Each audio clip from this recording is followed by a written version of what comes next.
Saraswat, Mr. Mudit Bhardwaj, Mr. Saurabh Singh, and Mr. Ajay Gupta. Now, let's start our program by remembering Goddess Saraswati, the goddess of wisdom, music, and knowledge. So I request to please play the Saraswati Vandana.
Now, I welcome our respected guest of today, Dr. Sunita Saxena ma'am. Ma'am is from Department of Hindi from Shamlal College Evening. She has 20 years of experience as a professor. She is in charge of Eco Club of our college, which is related to environment from last 10 years. Her works are also printed in different magazines. Ma'am, I request you to please enlighten us with your words.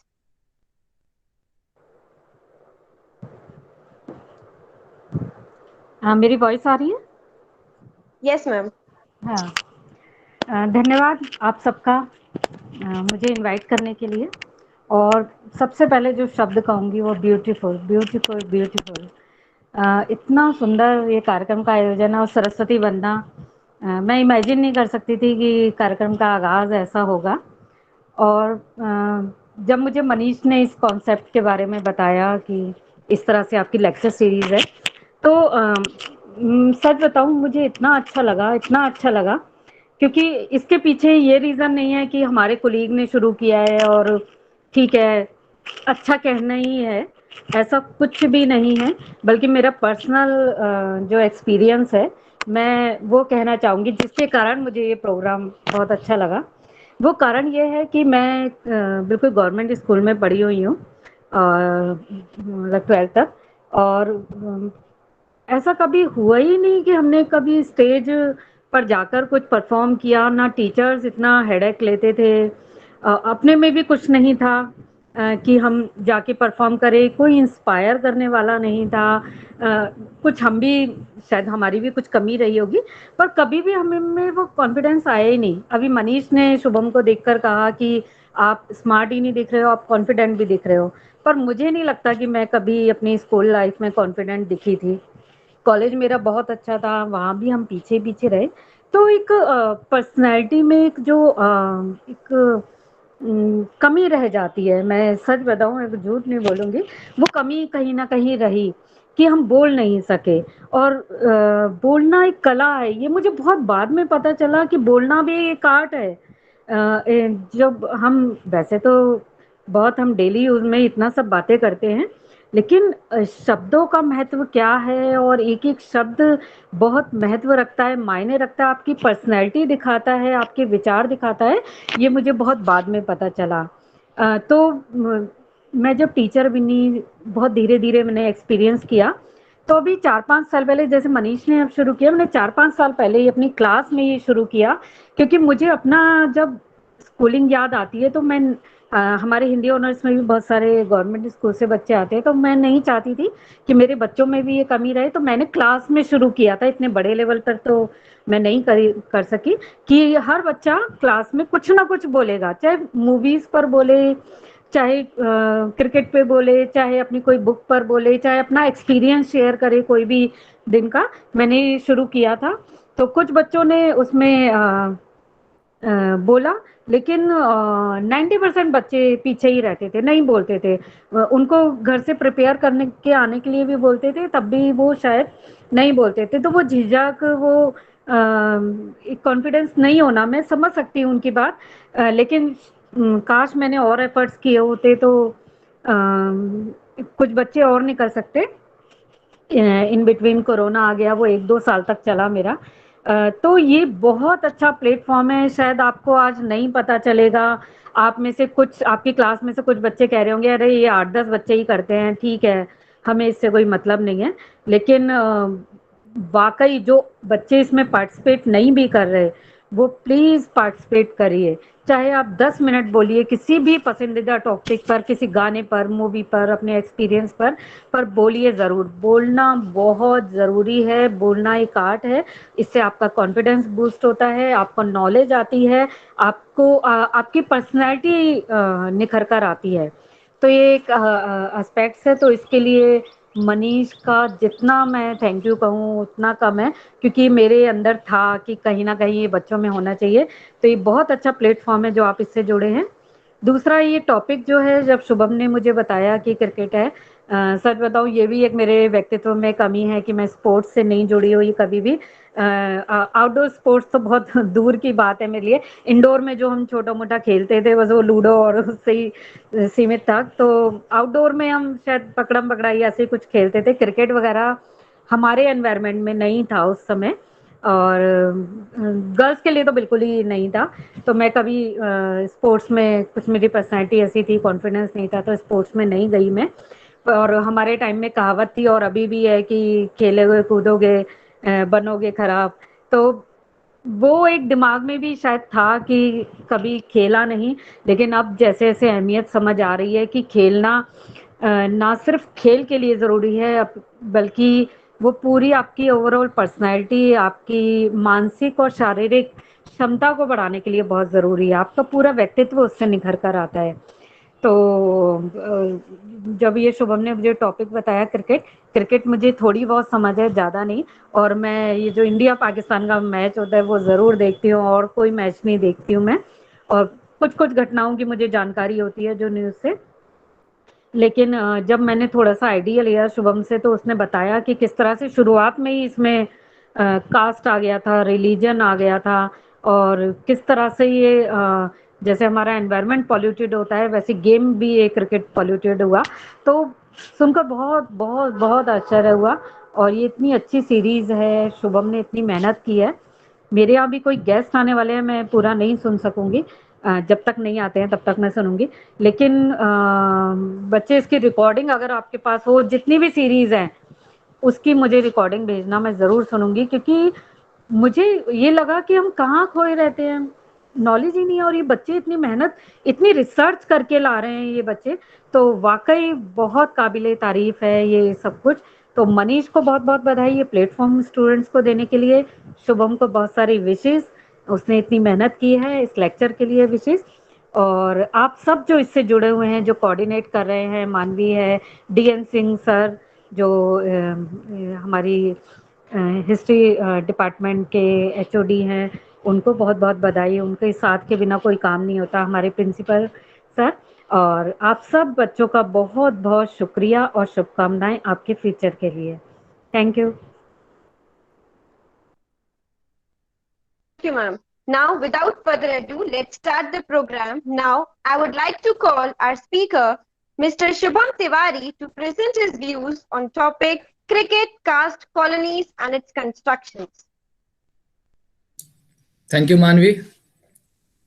Good evening, everyone. Respected teachers and all my juniors and seniors presented here. I am Shubham Tiwari, BA program second year student, and today I am going to talk about cricket, caste, colonies, and its construction. और जैसा कि sir ने बोला, today is the third ODI match going between India and England. So this will be more interesting to know about cricket, the game of England. So the objective of my topic is to understand that cricket is not only a sport. Further, we will analyze that cricket was the British modality to introduced in their colonies, mainly in India. how cricket constructed communalism in India, and the subdivision in the caste system of India. And in the last, we will discuss the commercialization of modern cricket. So let's discuss. We all know that the game of cricket originally originated from the southeast England and first time played some 500 years ago. But the expansion of cricket from the 18th century vehemently took its position in each and every part of the world. We cannot see cricket as a sport only. Rather, it was a vehicle for cementing the British relations with their colonies. For example, in India and its subcontinents, Australia, New Zealand, South Africa, Zimbabwe, or the Caribbean countries. In India, cricket was introduced as one of the modality of the Britishers to divide and then rule in India. As cricket was a game of very strict rules and regulations, and with these rules and regulations, Britishers wanted to civilize Indians because Britishers think that the Indians were weak, they are uncivilized. The spread of cricket in India could be seen from the middle of 18th century.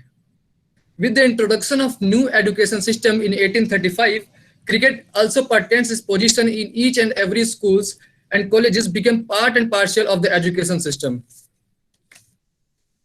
In the late 19th century, Vivekanand focuses on the physical health. And to remove the modern Indian education system, he advises to pay more attention to the physical strength and cultural integrity of the children. But what Britishers did? They simply importing the sport in India and see it as a colonizing tool. Britishers inculcate caste and religion in cricket, which led to the communal conflict and the caste discrimination in the 20th century of India. In India, cricket was started from Bombay. And why Bombay is the hub of cricket today has its own intangible history. The first Indians to take the cricket were the Parsis of Bombay, an educated, prosperous, and a westernized community. In his book, A Corner of Foreign Field, in 2003, Ramchandra Guha writes that in the 1830s, Parsi boys began imitating white soldiers, improvising the implements of cricket by using hats as wickets, umbrellas as bats, and old leather stuffed with rags and sewn up as balls. In 1848, the first Oriental Cricket Club of Parsi was founded and sponsored by the big businessmen of Bombay like Tatas and Wadias. And it clearly shows that there always been the role of high-class people in cricket. But the Cricket Club of Parsi was established on the basis of religion, and in this way, at least 30 more Parsi clubs were found in the year of 1850s and 1816. And the interesting thing to note that they were named after the British viceroys, statesmen, and the Roman gods, such as Gladstone, Elgin, Ripon, Jupiter, and Mars. And it could be seen as the Parsi community interest rely on the Europeans. As Mankasji Kawasji Patel, one of the earliest historian, a history of Parsi cricket, 1892, suggested that the reason of this early patronage was the desire of newly emerging ideas of the Parsis to strengthen their ties with the colonial state. But I think more than the Parsis, it was the Europeans' interest who wanted to strengthen their relation with the educated and westernized community to make success rule in India. The establishment of Parsi Cricket Club on the basis of religion took a disastrous form in the society. And hence, the other sect of people were demanding for their own clubs on the basis of religion. So this was the first instance of communal conflict on the lines of which cricket started developing in India. Hindus started playing cricket in a spirit of competitive communalism in India, and they formed their first cricket club in 1866. And in the later decades of 19th century, they established Gawat Saraswat Cricket Club, Kshatriya Cricket Club, Gujarati Union Cricket Club, Maratha Cricket Club, Telugu Cricket Club, and so on. Muslim cricket in Bombay was started by Lakshmani and the Tayyabji families, and they established a Muslim cricket club in 1833. The smaller communities also formed their clubs such as Mangalorean Catholic Club and the Bombay's Jewish Cricket Club. From 1907, the triangular and quadrangular tournaments started between Hindus, Muslims, Parsis, and the Europeans. and later on joined by the rest, which comprised all the communities left over in 1937. So these clubs started playing over the communal lines, and the smaller entities were discriminated over the time. For example, in Bombay, the racial boundaries were more sharply drawn, and in 1930s, a large number of Indian Catholic cricketers were unable to find a place anywhere in any of the club. Moreover, the cricket field in Bombay increasingly became a battleground for the resolution of an intractable question in the Indian politics, and that is whether India was a nation or merely an assemblage of different communities. And that time, Hindus and Muslims played matches in a long standing of rivalry. And by the 1930s, Congress lost much of its Muslim constituency on the rival of Muslim League. And the argument started that India was not a nation. At least two, one Hindus and others Muslim. So cricket was used politically to construct the communalism in India, and hence the idea of Pakistan. Although by the 1940s, it was said that if the Muslims had a separate cricket team, what then was to stop from demanding a separate nation? If the Muslim had a cricket team, what then was to stop them from demanding a separate nation? So you can look at the communalism developing by cricket in India in the 20th century. Now I will move toward the transition of discrimination from the European clubs to the teams in the 20th century. The story of a great public figure, a great cricketer, a social worker, and an outstanding politician. I am talking about the most discriminated personality of 20th century, Palwankar Balu. During the 1930s, when Dr. B.R. Ambedkar had the controversial part with Gandhi over the special right that is separate electorates given to the untouchables, so it was Dr. Ambedkar, M.C. Raja, and Palwankar Balu, the leaders of untouchables who signed the Pune Pact 1932 with Gandhi. But today, most of us familiar with the name of Dr. Ambedkar and Raja. But what about Palwankar Balu? He was born in a family of a leather working caste, which ran close to the bottom of Hindu social hierarchy. He was a left-arm slow bowler, and ironically, Balu's skill with the cricket also made from leather. Balu and his three younger brothers, Shivram, Ganpat, and Vittal, all were gifted cricketers. Balu worked as a servant in the Pune Gymkhana club, where his talent was first time discovered by one of the club members, and soon he was selected in the Hindu Gymkhana of Bombay. Balu played several matches for Hindu Gymkhana against the Europeans and the Parsis, and made several victories single-handedly. He played 1906 and 1907 matches against the Europeans and the Bombay Gymkhana. In 1911, Balu was chosen for an all-India team to tour England and so on. But what high caste respect Balu was his prowess bowling. Ram Guha writes that on the field, Balu played cricket as an equal, but he was segregated from the Europeans and the higher caste during the rest and the meal breaks. Because during the meal breaks, Balu made to stand outside the pavilion at a distance from his teammates and served tea in a disposable cup. So discrimination is not in the cricket. Instead, cricket constructed discrimination in the society. Moreover, from 1910 to 1920, every year there was a campaign to make Balu captain of Hindu team.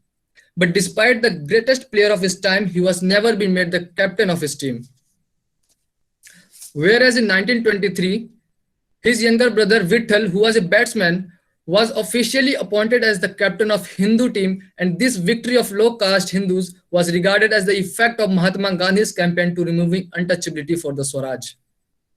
Moreover, in 1920s and 30s, Palwankar Balu involved in the politics and strongly supported Gandhi's effort to bring home rule to Indian society. In 1933, Balu contested the elections for the Bombay municipality seat, then Bombay Legislative Assembly for a designated seat of scheduled caste against Dr. B.R. Ambedkar. In this way, at least Palwankar Balu became the first public figure to emerge from the ranks of untouchable in the Western India. But when Balu died in 1955, although his death was widely reported in all the national press, but not a single obituarist choose to recall his role in the Pune Pact and, more interestingly, his achievements in the field of cricket.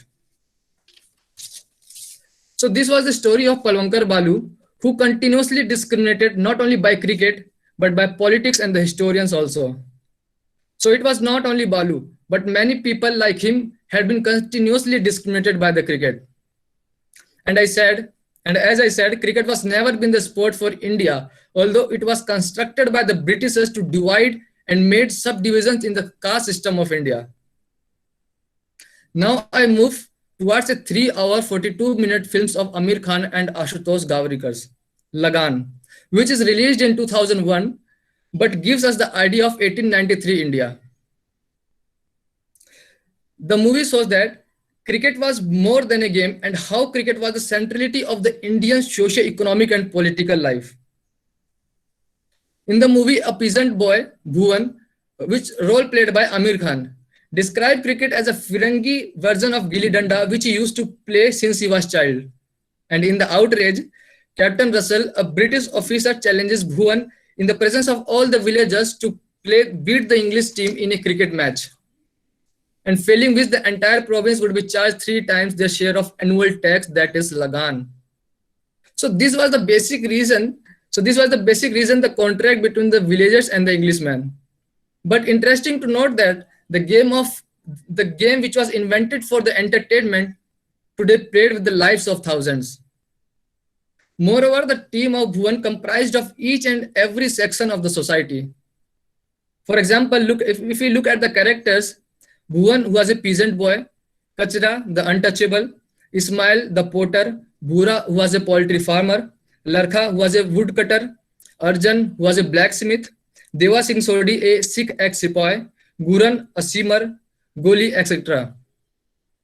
So the way village team is formed, symbolizing a process of indigenization and appropriation of colonial sport, and it replicates the development of cricket in India.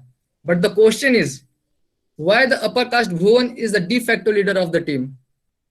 Why the untouchable Kachra find his place in the team because he is handicapped? So this is one of the perception in the Indian soil which was totally constructed by the Britishers, that the low caste people born as a weak and inferior comparatively to the higher caste people. You know, cricket had always been the game of gentlemen who belong to the upper caste or high class family, and they usually a batsman in the cricket match. And we can see this phenomena in the past years of cricket in India.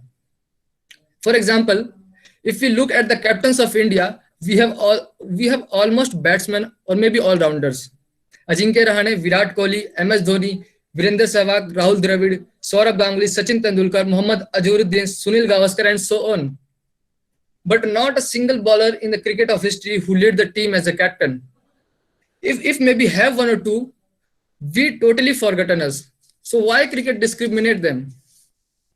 Moreover, Sri Yavan Anand, a Dalit scholar, published his article in 2008 in the Frontline magazine, The Dalit Nation, the only authentic voice of Dalits, and he writes that cricket is a game where 11 Brahmins and upper caste play, 11 million Sarvajan and Bahujan fools watch, 1100 fools in the upper caste media comment and analyze this stupid game. Moreover, he gives the data that 4% Brahmins in India have an average more than 70% representation in the cricket. Guha shows that there were a number of Dalits playing at the highest level in the earlier 20th century in India before India received the test status. And in this response, his response, Boria Mazumdar, the author of Lost Histories of Indian Cricket 2006, concluded in the International Journal of History of Sport that the change of patronage from the princes to corporate houses post-independence result in the decline of Dalit participation in the cricket. But hopefully, today the number of low-class people have been growing in the cricket, but the question is of their status. Why we discriminate them? Why cricket discriminate them? For example, Vinod Kambli created a world record with Sachin Tendulkar. But where is Tendulkar now? And Kambli is totally forgotten by us today. Okay, now I move towards the end of this talk, but before that we will see the commercialization of modern cricket. Today, cricketers are more involved in the advertisements and recommending the consumer products. Moreover, the economy of India, but not only India, but all over the world, directly connected with cricket. And a recent example of this is the IPL of 2020 itself, which held in the middle of Corona pandemic, the time when thousands of people have been died across the country. And in the conclusion part, it is true to say that cricket was never been constructed as a game for India. Rather, it was constructed to rule the Indian society socially, politically, and economically, first by the Britishers and today by some elite groups of India. Thank you, everyone. Thank you, Shubham. That was undoubtedly a compelling display of words on such a topic. When we talk about cricket, it seems as if we are well versed with all the aspects of game. But if we see the history of Indian cricket, it has received scant attention, and that's probably the reason you have chosen this topic. And you have beautifully presented an uncommon idea on a seemingly common topic. You have rightly pointed out that the Britishers' intention of anglicizing Indians in the wake of allurement of making the upper strata the gentlemen by titling the game as the gentleman's game, and they more or less have succeeded in their malicious intent. The game in India started as a game solely for elites pre-independence and then continued to restrict itself to the metropolitans, those having that support structures when the English left our nation.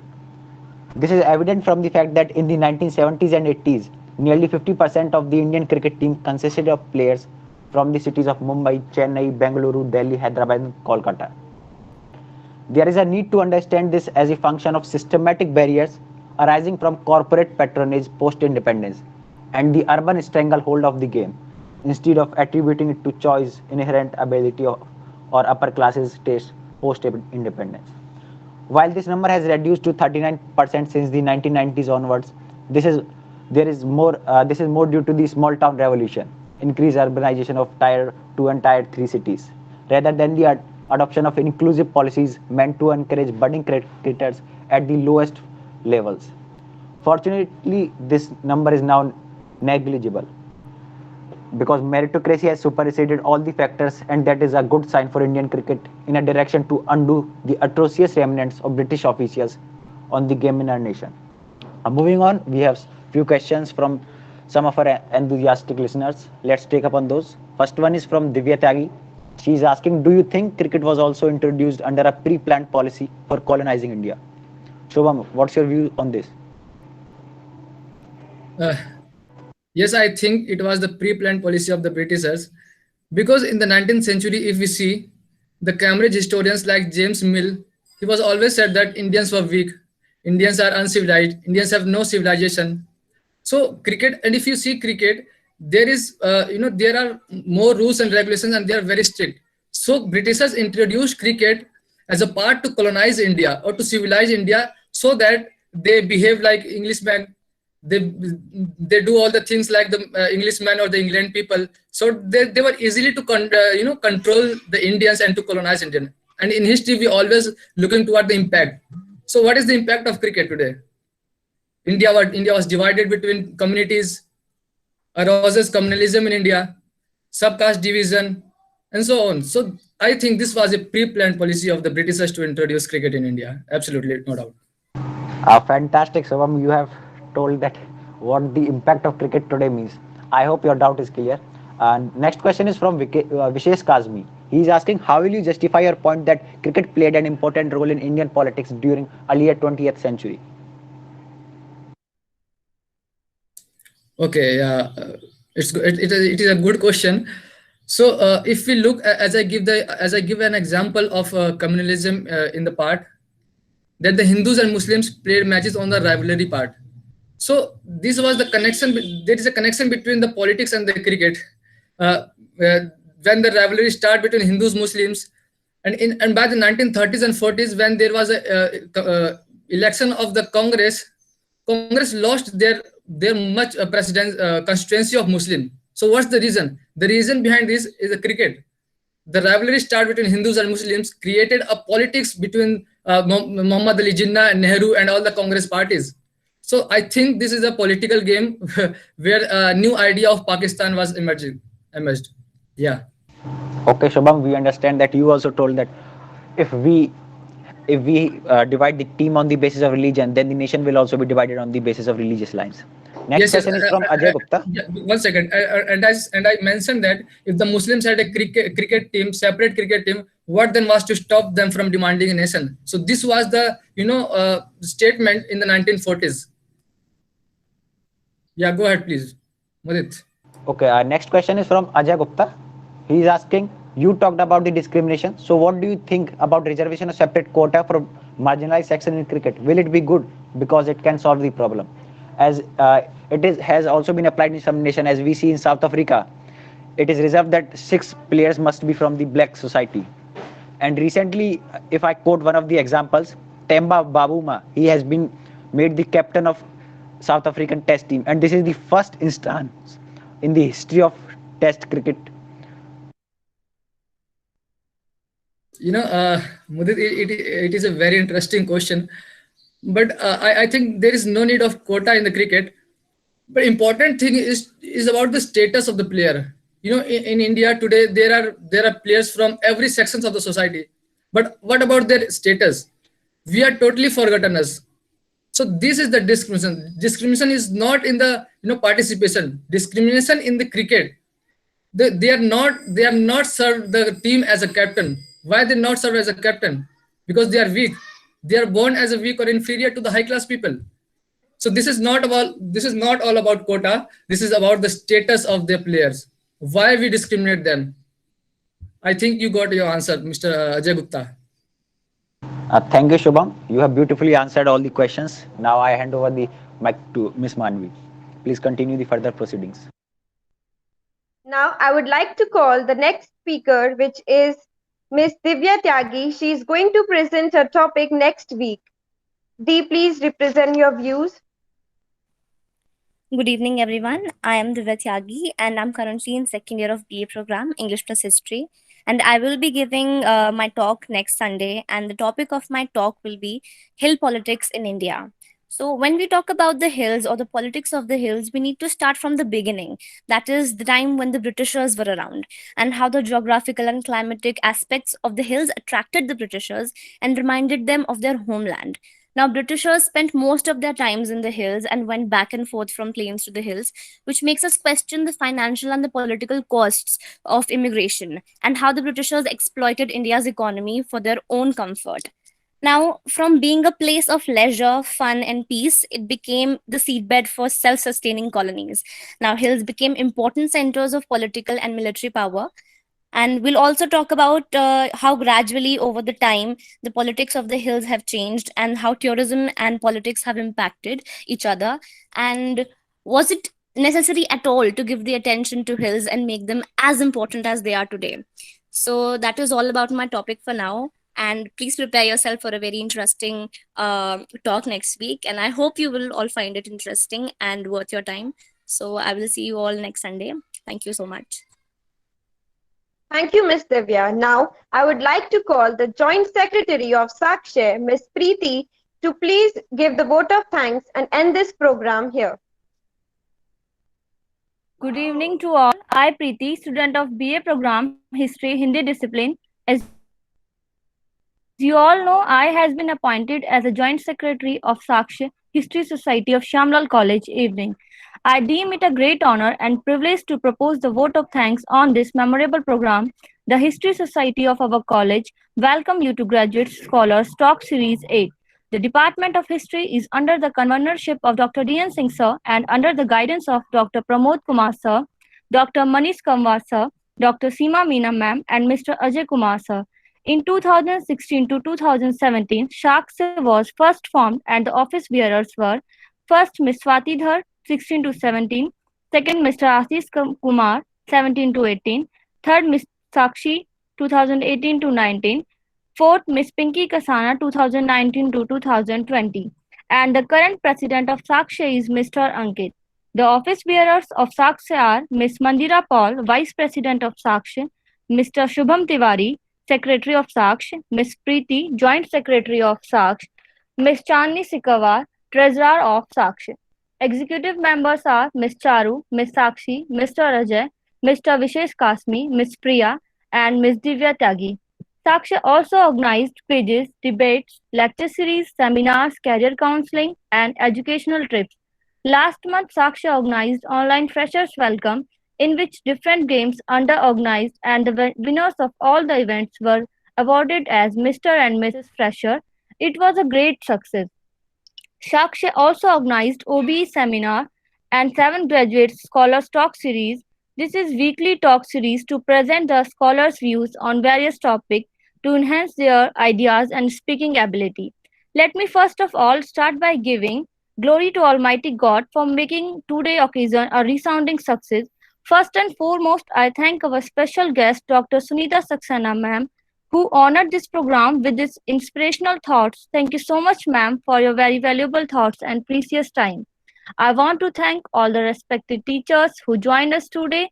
I would like to express our deep gratitude to Convener Dr. D.N. Singh sir for his presence in this program. Next, my heartily vote of thanks our respected delegates for accepting our invitation, coming to this program, and encouraging the morale of the speaker by their presence. Next, I would also thank all faculty teachers that had made this program a grand success through their support and motivation. I wanted to thank GSTS team who worked in making this program a success. They are a motivated and dedicated team will continue to present their program with enthusiasm. I would thank the members of Sakshi who ran around all the things. Thank you so much to all of you.